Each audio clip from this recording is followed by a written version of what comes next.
ইদারিং দেখতেছি এই আপু রনি যখনই যে জায়গায় ভিডিও বানায় সেখানে যায় রনিকে মনে করেন একটা সিন ক্রিয়েট করে। আমি কয়েকটা ভিডিও দেখছি ভাইরাল। তো আপনি হঠাৎ করে কই থেকে আসলেন আপু রনি ভাইয়ের সাথে? হঠাৎ করে আপনাদের কাছে মনে হচ্ছে যে আমি রনির লাইফে থেকে যেন উড়ে এসে জুড়ে বসছি, বিষয়টা এরকম সেরকম না। মনে হয়, হ্যাঁ। রনির সাথে আমার দীর্ঘ 4 বছরের সম্পর্ক।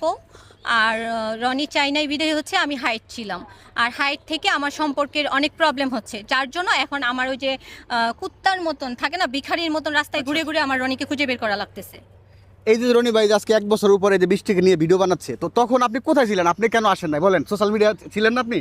হ্যাঁ ছিলাম, আমি ভিডিও দেখছি।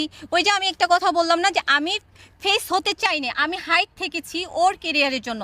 ও চাইছে এভাবে ভিডিও করলে ভাইরাল হওয়া যাবে, ওইভাবে করলে ভাইরাল হওয়া যাবে। একটা পার্টনার, ধরেন আপনি একটা প্রফেশনে আছেন, আপনার পার্টনার আপনাকে যদি ইফোর্ট না দেয় তাহলে আপনি তো ওইভাবে আপনার প্রফেশনটা চালাই যেতে পারবেন না। আমি ওই দিক চিন্তা করে আমি হাইট ছিলাম, কিন্তু এখন আর হাইট থাকা সম্ভব। এখন আপনি কি চাচ্ছেন বলেন তো? এইভাবে সিন ক্রিয়েট করে রনিকে পাবেন আপনি?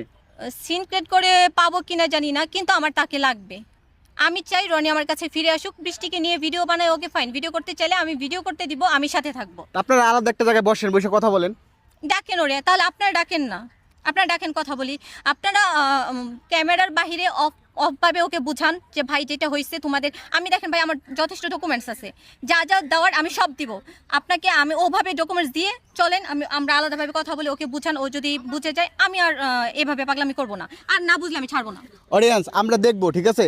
রনি ভাইকে আমরা অফলাইনে বুঝাবো, তারপরে আপুর সামনে নিয়ে আসবো, তার পরবর্তী ভিডিও দেখার জন্য অপেক্ষা করেন। আপনিও অপেক্ষা করেন, ঠিক আছে আপু?